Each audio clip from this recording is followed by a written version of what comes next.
বসন্তের এক অলস বিকেলে মেঘলা আকাশের নিচে রনি আর মেঘলার গল্পটা নতুন করে শুরু হয়েছিল। তারা দুজনেই একই কলেজের শিক্ষার্থী, কিন্তু কখনো সামনাসামনি কথা হয়নি। শুধু লাইব্রেরির এক কোণায় বসে একে অপরকে আর চোখে দেখাই ছিল তাদের রোজকার অভ্যাস। সেদিন হঠাৎ করেই ঝুম বৃষ্টি নামল।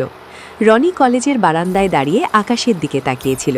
ঠিক তখনই মেঘলা ছাতা ছাড়া হন্তদন্ত হয়ে ছুটে এসে দাঁড়ালো তার ঠিক পাশটিতে।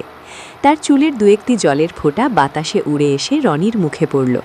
রনি একটু ইতস্তত করে নিজের পকেট থেকে রুমালটা বাড়িয়ে দিয়ে বলল, নিন, চুলটা মুছে নিন, না হলে ঠান্ডা লেগে যাবে।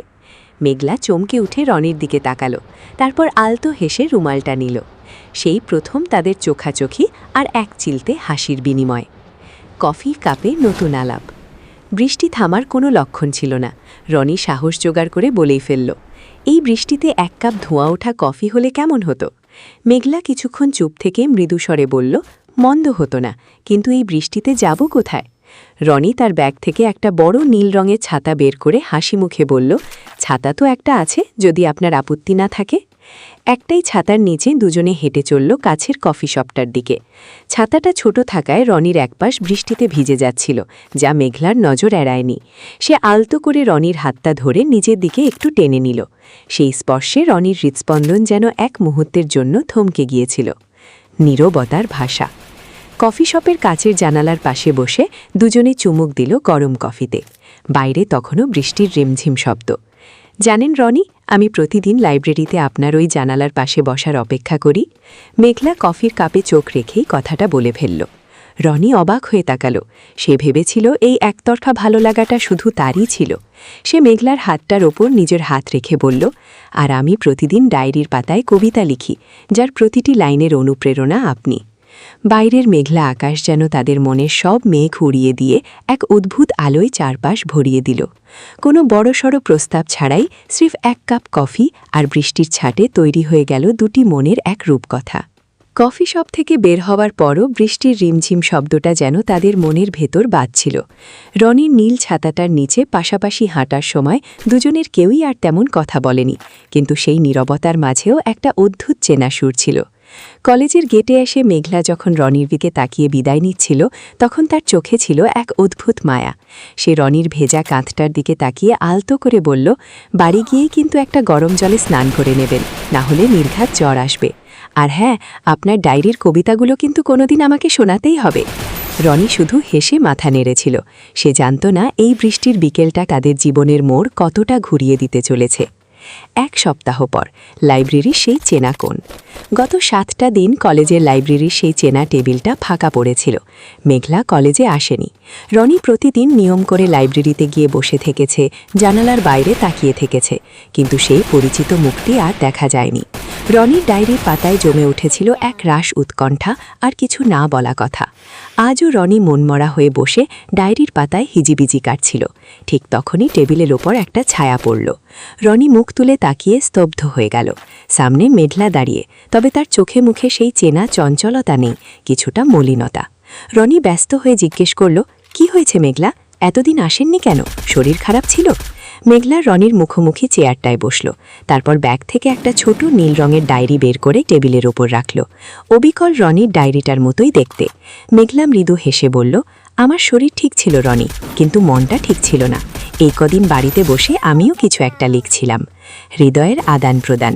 রনি কৌতূহল নিয়ে ডায়েরিটা খুলল। প্রথম পাতায় সুন্দর হস্তাক্ষরে লেখা, নীল ছাতার নিচে এক বিকেলে। ভেতরের পাতাগুলো উল্টাতেই রনির চোখ আটকে গেল। সেখানে কোনো কবিতা নেই, বরং স্কেচ পেন দিয়ে আঁকা কিছু ছবি।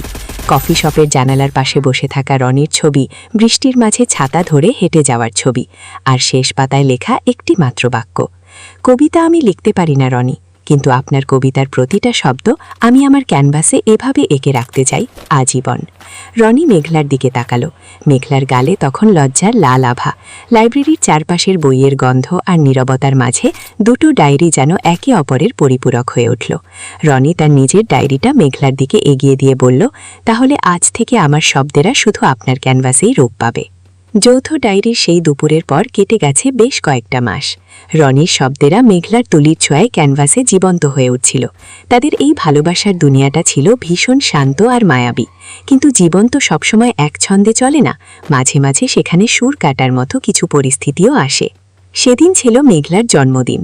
রনি অনেক দিন ধরে একটা বিশেষ উপহার তৈরি করছিল। তার সেরা কিছু কবিতা আর মেঘলার আঁকা ছবিগুলো একসাথে বাঁধিয়ে একটা ছোট বইয়ের মতো করেছে সে। বিকেলে কলেজের পেছনের বকুলতলায় মেঘলাকে চমকে দেবে বলে সে অপেক্ষা করছিল।